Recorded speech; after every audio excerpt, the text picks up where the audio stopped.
wabarakatuh.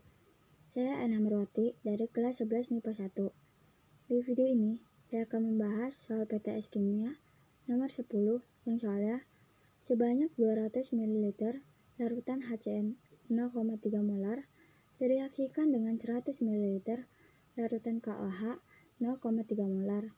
Ka sama dengan 5 dikali 10 pangkat min 10. pH larutan yang terjadi pada keadaan akhir adalah: pertama, kita tentukan dulu mol awal dari HCN dan KOH dengan menggunakan rumus mol sama dengan molaritas dikali volume. Untuk HCN, molaritas awalnya adalah 0,3 molar dan volumenya adalah 200 ml. Maka molnya adalah 0,3 molar dikali 200 ml sama dengan 60 mmol.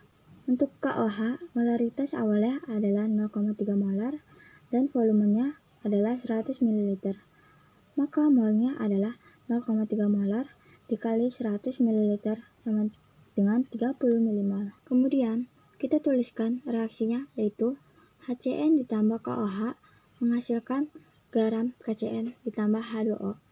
Lalu, tuliskan diagram reaksi mula-mula, reaksi, dan sisa seperti diagram ini. Untuk mol awalnya, tadi sudah kita hitung. Untuk HCN adalah 60 mmol dan untuk KOH adalah 30 mmol. Maka reaksinya adalah 30 mmol dan garam KCN dan air yang terbentuk adalah 30 mmol. Sehingga pada kondisi akhir, HCN dan KOH bersisa 30 mmol. Garam dan air yang terbentuk adalah 30 mmol. Dari sini kita bisa melihat bahwa memang yang bereaksi sisa adalah 30 mmol. Untuk mengetahui nilai pH-nya, kita harus mencari konsentrasi ion H+. Dengan persamaan, konsentrasi ion H+ sama dengan Ka dikali mol asam dibagi mol garam. Konsentrasi ion H+ sama dengan 5 dikali 10 pangkat min 10 dikali 30 mol dibagi 30 mol. Lalu kita coret, konsentrasi ion H+ sama dengan 5 dikali 10 min 10. Maka pH adalah 10 min log 5. Jadi nilai pH akhir adalah 10 min log 5. Sekian dari pembahasan saya. Wassalamualaikum warahmatullahi wabarakatuh. Halo semua, nama saya Hana Safariani dari kelas 11 MIPA 1. Kali ini saya akan membahas soal PTS nomor 14, soalnya sebagai berikut. Perhatikan gambar larutan dalam wadah berikut. Larutan pertama CH3COOH dan CH3COO-. Larutan kedua HCN dan CN-. Larutan ketiga H2CO3 dan CO3 2-. Larutan keempat H3PO4 dan PO4 3-. Larutan kelima H2SO3 dan HSO3-.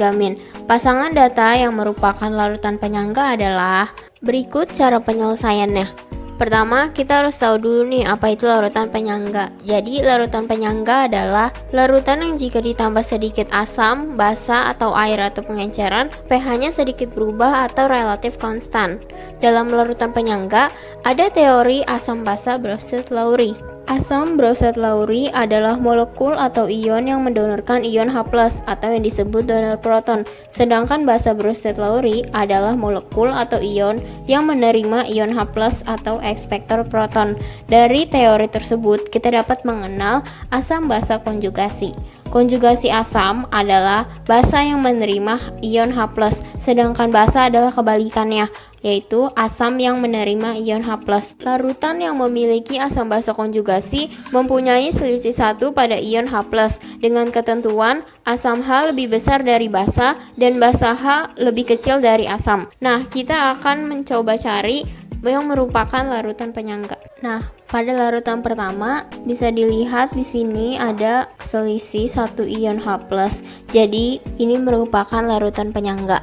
Dan larutan yang kedua hampir sama seperti larutan yang pertama, yaitu memiliki selisih 1 pada ion H+-nya. Jadi, ini juga larutan penyangga. Dan yang ketiga Larutan ini memiliki selisih pada ion H+, tapi berselisih 2 ion, sedangkan ketentuannya hanya boleh memiliki selisih 1 pada ion H-nya. Jadi ini bukan larutan penyangga. Yang keempat juga memiliki selisih pada ion H+, yaitu 3 ion. Jadi ini juga bukan larutan penyangga. Dan yang terakhir memiliki selisih 1 ion H+. Jadi ini adalah larutan penyangga. Karena yang ditanya pasangan, jadi kita ambil yang larutannya mirip, yaitu yang larutan 1 dan 2 yang merupakan larutan penyangga. Jawabannya yang A.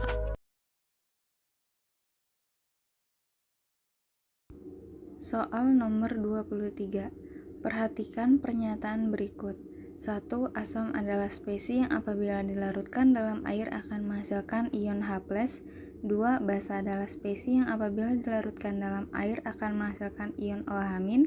3. Asam adalah spesies yang bertindak sebagai donor pasangan elektron bebas. 4. Asam konjugasi adalah basa yang telah menerima 1 ion H+.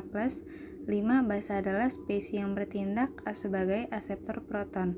Pernyataan yang tidak tepat adalah berikut adalah penjelasan dari soal nomor 23.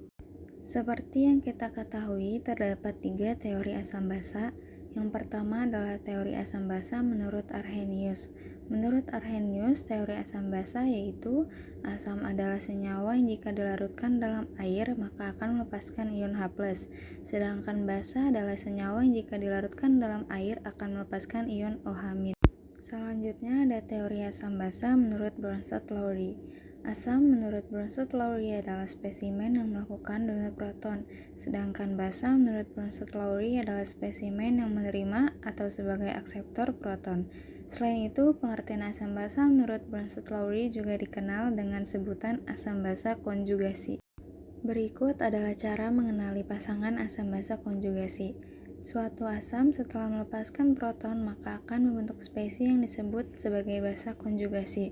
Spesies tersebut disebut sebagai basa konjugasi karena dapat menyerap proton dan kembali menjadi asam seperti semula. Sebaliknya, suatu basa setelah menyerap proton maka akan membentuk spesies yang disebut sebagai asam konjugasi. Dan yang terakhir ada teori asam basa menurut Lewis, yang berbunyi asam menurut Lewis adalah suatu spesies yang menerima atau sebagai akseptor pasangan elektron, sedangkan basa menurut Lewis adalah suatu spesies yang memberikan atau sebagai donor pasangan elektron. Berdasarkan penjelasan di atas, maka kita bisa menganalisis pernyataan pada soal yaitu yang pertama, asam adalah spesies yang apabila dilarutkan dalam air akan menghasilkan ion H+. Pernyataan ini adalah benar karena sesuai dengan teori Arrhenius. Yang kedua, basa adalah spesies yang apabila dilarutkan dalam air akan menghasilkan OH-. Pernyataan ini juga benar karena sesuai dengan teori Arrhenius. Yang ketiga, asam adalah spesies yang bertindak sebagai donor pasangan elektron bebas. Pernyataan ini adalah salah karena tidak sesuai dengan teori Lewis. Yang keempat, asam konjugasi adalah basa yang telah menerima 1 ion H+.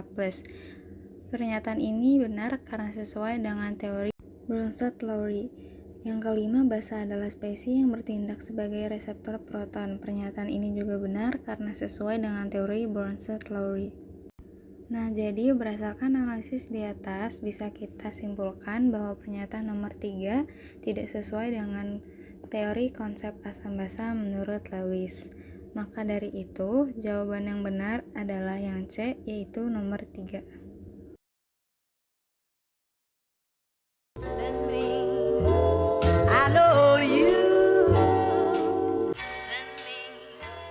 Darling